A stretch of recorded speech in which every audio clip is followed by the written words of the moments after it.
Welcome to the Breaking the Barriers podcast, brought to you by Resilience Mindset, a division of Justine Martin Corporation.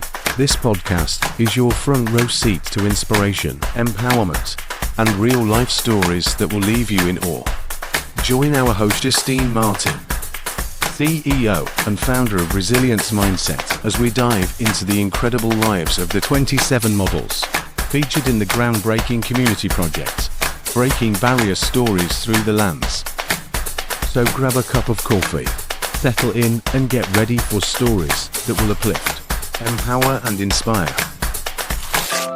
Today on the podcast, we're joined by the inspiring DavE Sayers, a business owner, mental health advocate, and a survivor of profound loss. Growing up in Gippsland, Victoria, Dave's life took a devastating turn when he lost his partner in a car accident at just 21. Grief reshaped his world, leading him on a journey of healing, resilience, and renewal. Through support, personal growth, and deep connections, DavE rebuilt his life, finding purpose in business, fatherhood, and advocacy. He now works to challenge the stigma around mental health, especially for men, encouraging open conversations about grief and emotional well-being. Let's welcome the incredible DavE Sayers to the show. Hi Dave, how you going? Yeah, good. You had a nice drive here today. Yeah. It's always good to get out. I'm meaning to come for a while, so yeah, good to see you. So, tell us about yourself. Yeah, so I grew up countryside on a farm. So you're from the other side of the bay? The other side of the bay, out Gippsland way, Warrigal way. And went to uni, studied product design, engineering, and I just started work, got a job out in the country, and me and my partner were moving out there and living at my parents for just while I'd started that job. And he went off to work one morning and passed away in a car accident on her way to work. Just 21. So that changed a lot of things about, what I was going to do, completely flipped me on my head. And mental health. Yeah, all of a sudden I was open to this world of, stress and everything, grief and everything that I'd been around, death and things a bit on the farm, but this was a whole another world of pain and not realising just how crippling it was. And it doesn't have a timeline either. Yeah. So it can come back at any time, even years later. People don't realise that. Yeah, and that was it. And right from the start, I knew I would need a lot of help. And I was fortunate that TAC helped with the psychology and stuff like that. And I used it as much as I could. And I saw it as it's been 10 years now, as of December last year. And it's been it was a 5-year journey that they sort of helped. They were supporting me, and that's it took 5 years really to get back on track. And I got to the end of that, and I actually met a new partner, and now we've got 2 cute as kids. So beautiful. It's just a whole new world of. And along the way, it was navigating how they fit in with my old life, and we're actually quite close with my partner's family as well. We still visit them a lot, so it's become, we've all accepted each other, and we're making the best we can out of very hard situations. It's a brave thing to do and a brave thing to share with everyone, so thank you, Dave. Thanks for doing that. So why did you want to be a part of this project? Well, a big part was that when it happened, one of the big things was the silence around it. And especially, as I was even saying before with Simon, was the silence from the men. And I'd always had this vision of, the tougher men were the ones who stood up when times were hard. And they're the ones that remain silent. Yeah. And all these men that I saw, the farmers around us and stuff, that were the tougher men, they were silent. They would come up to me and they couldn't even get a single word out. And when I would try and speak, the response would be silence almost, and it was eerie. And I found there was women I could talk to, like Bree's mum, who I could talk to and stuff, who were amazing. were sharing, but the men were pretty hopeless at sharing. And it just, that's our culture in general. So not just farmers. I think it's across the whole Australian culture about, and that saying goes back to when we're kids, little boys don't cry. Yeah, exactly. Which is so wrong. Yep. In that, because then they grow up to be men that don't show emotions. Yeah, exactly. And then that's why men have more mental health issues than what females do, because we'll express our emotions a lot more than what men do. Yeah, so. And the few times when I did find a friend or someone who did share with me, they're still close to me now, and we just have this extra level to our relationship. We got a bond. Yeah, and it was just like, why can't more men? I won't just say men, but it is, it's both. Yeah. That it's just, why can't we share more about our grief and things as it happens? Because, everyone goes through this. Everyone, as we get older, and that's where I've ended up with my work. It's working with a lot of elderly, and they're all going through the same thing. I connected with my grandparents so much after it happened, because I was like, geez, okay, now I feel what you feel when you lose your parents and your friends and family along the way. So, yeah. Such a hard thing to go through, because you wouldn't have been very old either, Dave. No, I was 25. And so you're looking at, we just graduated from uni, so you're going, it's time. Your whole life let's get going. And it's like, do we go overseas or do we start work? We'll work for a year and then we'll go. And then it's just, you see that path of going, life's pretty cruisy, and then all of a sudden you're just like, what is this? And what? So I'm going to talk about your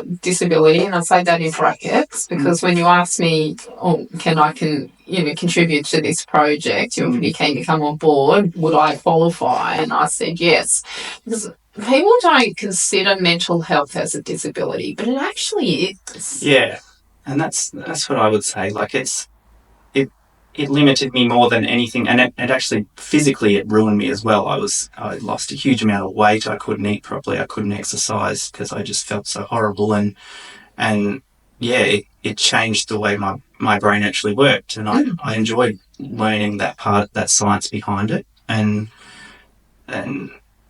well, physical disabilities and mental disabilities are similar in that they're life changing, but you can actually make the best of that situation. And I was able to repair certain things about the way I think and the way I handle the stress and the thoughts that are constant. Anxiety. Yeah, the anxiety. And I still suffer from it a lot. I've got some nervous tics that when I first started my new business, I would constantly have my hand over my face, and I couldn't. Every time I was in a meeting, I would be sitting like this, and I still do it a lot. And it's because... But you're aware of that now. Yeah, and now I can sort of sit back, but it was because what was going on inside was quite different to how I was trying to project myself. So it was like, okay, if I can just settle myself before these meetings and things, and I learned a lot about meditation and different ways of acknowledging the stresses and things, and I'm not always sticking to what I've learned, but I notice when I'm close to burnout and things like that, and now I can back off. Whereas you're far more aware of your body and what it's going through, what you're putting it through, than what you ever would have been in the past. Because when I grew up, I was still a very anxious person. If I had to perform or present in front of people and things, I would just be shaking nervous. Whereas now I know how to sort of settle things, and I can just, you roll with it. Yeah, it's taught me a lot about myself that I'm grateful for now, because 100%. Yeah, much stronger person. Because you know how quickly it can all change and get taken away. Yeah. So what does breaking barriers mean to you personally? The barriers, it's sort of, that's partly the perception of how other people see you, and it's the barriers of how I thought of this grief and things, and the stress that came with it. At first I thought life's sort of done in a way. I was like, now I've got this pain constantly, I've got this stress, I'm never going to be able to work the way I could, I'm never going to be able to achieve leadership positions and things like that, because I can't stand up and even talk to someone, and that's how I felt people saw me as well. They sort of, a lot of people even some friends wrote me off a bit and were just like, oh, geez, Dave, he's a mess now. We might just leave him out a bit. And you're just like... So you lost friendships as well from this? Yeah, definitely. But I have reconnected with a lot, and we're not as close because I know they don't quite understand things the way I do, and we don't see things eye to eye as much anymore. But yeah, it changed. Like a lot of my friendship group just drifted for quite a while, and it was just like, because they like I was saying with the farmer men, they were the same. It was just, we don't want to bring that topic up. Yeah. And I was sitting there going, I need to talk about this. And every time I brought the name up or talked about it, you could see their body language change. They tensed up, and it was like, oh, can we just talk about the footy or something else? Like, they didn't say that, but that's how... You knew that's what they wanted. So, that's what I would sort of say. It's just that the barriers was just going, okay, it's not like that. We can actually still... You find the people... You find your groups, and you find new people to connect with. And all of a sudden you build back up. And that was the whole thing. You're not stuck like that. You build yourself back up, and then all of a sudden you can... So you joined a program called the Creating Success Program. Yeah. That we're both a part of. And we're just saying then it's like nearly 5 years. Yeah. We've been a part of that together. Yeah. Do you contribute some of that to, your positive mental... Yeah. And I was always searching for that sort of group as well, like that connection. Those mentors, and also like I was going out to meetups and stuff to learn about business and how to grow business and things. But it kept coming back to, and the more books I read about entrepreneurs and stuff, it was like the main barrier is the stress that they go through and the decision making that they've got to make. Like as you grow, how do you handle employees? How do you handle disputes and all of that? And it's like when you've got that massive grief or stress in the back, that will fire up if you're not aware of it. Yeah. And that'll destroy relationships that you're trying to build and things. And it still has occasionally, but I'm a much better communicator, and I'm still working on leadership and things, but everyone always is. It's been an absolute pleasure to watch you grow in the last 5 years. See your business grow, and see both babies born. And that was it. That's all. Feel like I'm part of the family. Exactly. Not I'm on the other side of the bay. And you see the ups and downs, and that's how it is. But when you've got that support group, you talk through it, and then all of a sudden that it's not such an issue. Because you can't do this without support. Yeah, and that's the thing. And you hear people when they go, "No, I'll just Google things and work it out." And it's like, as soon as things get really hard, you need... Google's not going to be there to put an arm around you. Yeah, exactly. Yeah. When you're in tears or whatever, there's no one there. Yeah. You need that sort of support group that you can call on. You've got to find your own tribe. Yeah. Are you loving the podcast so far? Imagine the possibilities if you had Justine Martin guiding you through your writing journey. Whether you're crafting your next big book or perfecting a personal project, Justine's expertise can elevate your work. Don't miss out on the chance to work with a seasoned pro, ready to take your writing to the next level. Message us today and let's make your writing dreams come true. Can you describe a time when you felt particularly empowered or accomplished? There's been times when I've hit milestones. Like I keep coming back to work, but relationships is the other thing. Like when I actually felt I could really connect with people again, that was amazing. And that was, it's probably 4 or 5 years later that I sort of went, geez, I'm actually having deep conversations with people and really building these relationships. And then, that translated into the business, like with the products we sell and things, that when I started getting that feedback from our customers as well, that's when I went, oh, okay, geez, we're connecting the right way. We're really making an impact, and all of a sudden it was just like, I'm on a path that really suits me, and that I hadn't had that sort of clarity before. Yeah.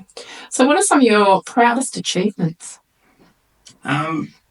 Well, straight away go the family, the fact that we've got these 2 gorgeous girls, and I'm learning how to navigate that, and it's great fun. It's fun now. Like I'm just enjoying this stage, even though it's extremely tiring and work's still stressful. But Because how old are they now? yeah, 5 months and nearly 3. And Yeah. so, yeah, it's a world of early board. Treasure it, because it won't last That's for long. right. Yeah, I know. Every decade comes with a new line of issues with kids. Exactly. Even when they're in their 20s and 30s, I can tell you. I'll probably end up back at our place at some stage. But yeah, it's them. And then, yeah, just there's been a few little, like, I mean, I can look at the business side and go, well, geez, we've connected with the largest companies in Australia and they're loving buying our products and stuff. And then we're getting on these big projects. But at the end of the day, it's the feedback from the end customer that really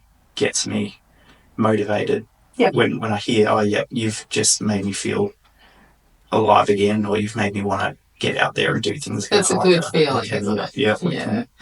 What goals do you have for your future? Yeah, well, there's getting to that freedom now where I can take time to really help the girls grow. Like even now we're talking about going and living in England for 6 months in the next couple of years, just because we can. And it's just like, that was the whole goal with the business, is to try and get it to the stage where it'll run itself, that I can spread out. And that's where, we're starting to get there. So that was such an impossible vision 5 years ago, or 8 years ago. And so now to see that coming together, I'm just like, oh, okay, we've got some freedom. That's the biggest thing for me, trying to find that freedom. Yeah. How do you stay motivated and positive despite challenges?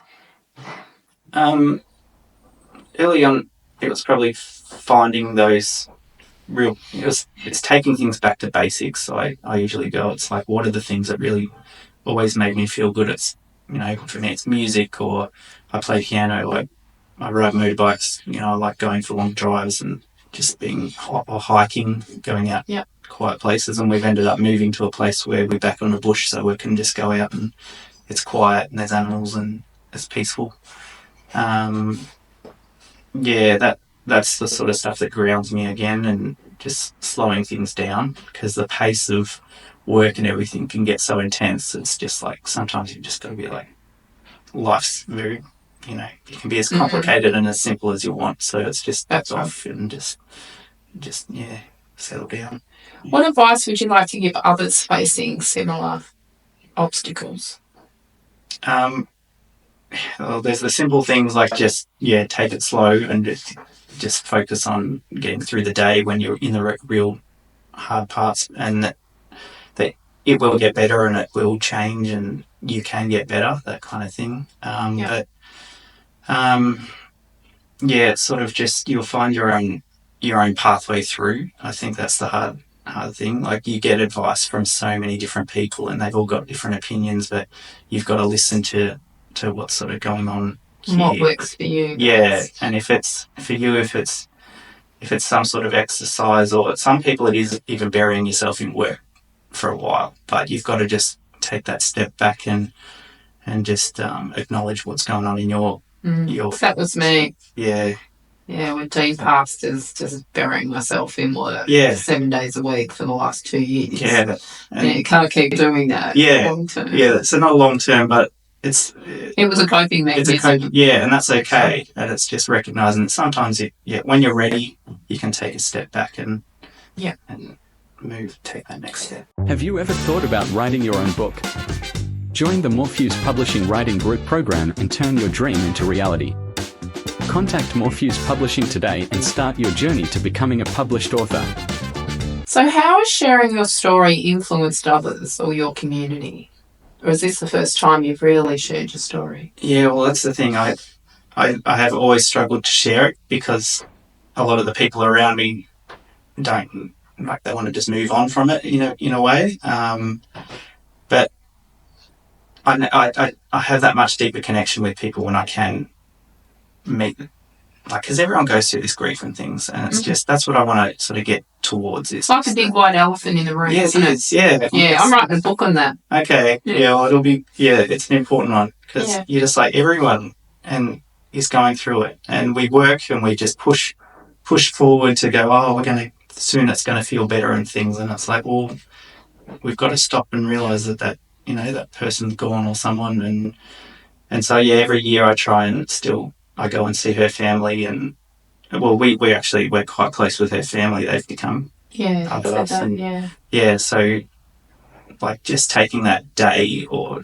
something like that to go, that's for this person, and to honour them. Yeah, whether it's a grandparent or something like that, even it's just Yeah, we don't handle death well in our culture at all, and that needs to change. Yeah, it's push forward to the next thing and just get back to work and things. And it's like, nah. So why was it important for you to participate in this photo shoot, in this project? Because it's been such a quiet thing for me. Like, it has been pushed aside a bit, and I do want to get to that stage where I can share it and just, when someone's just going through this and it's like they want some of that first bits of advice, I want to get to the stage where I can actually help people, especially in that first few months, because that was critical.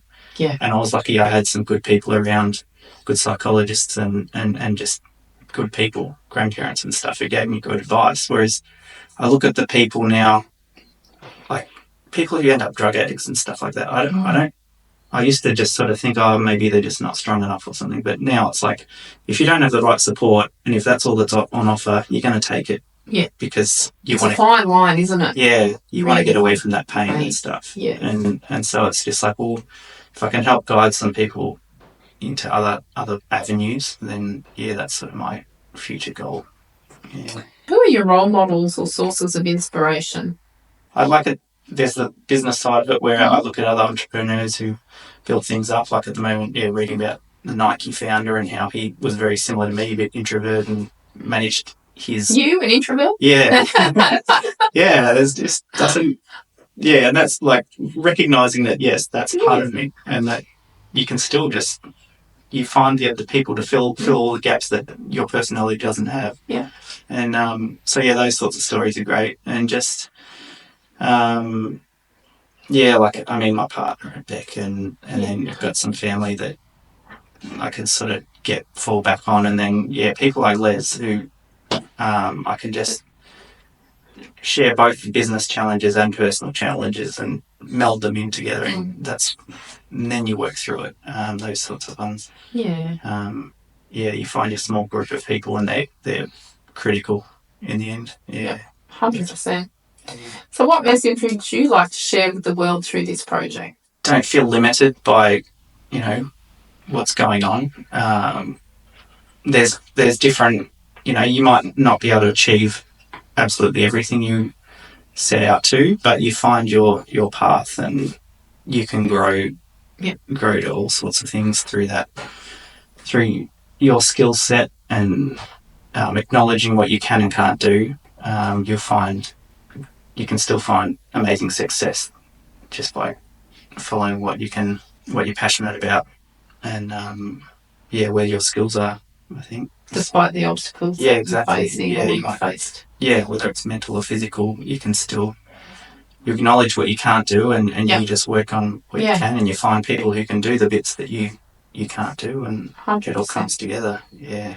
Well, thanks, Dave, for sharing that today. Very brave of you. Yeah. And hopefully it leads to bigger and better things for you as well. And growing. In the community. So I know that you travelled a couple of hours to get here, and we appreciate your time today. Anytime. Yeah, it's great. Yeah, always good to be here. Thanks, Chuzzy. Thanks for doing this. This is awesome. Yeah. You're welcome. Need more of this. Yeah.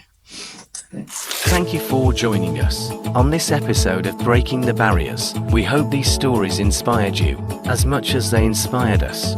Stay connected and keep the conversation going by following us on social media at Resilience Mindset. We'd love to hear your thoughts and see how these stories resonate with you. Don't forget to subscribe to our podcast today so you never miss an episode. Together, let's continue to celebrate resilience, diversity, and the power of storytelling. Until next time, stay strong, stay inspired, and keep breaking those barriers.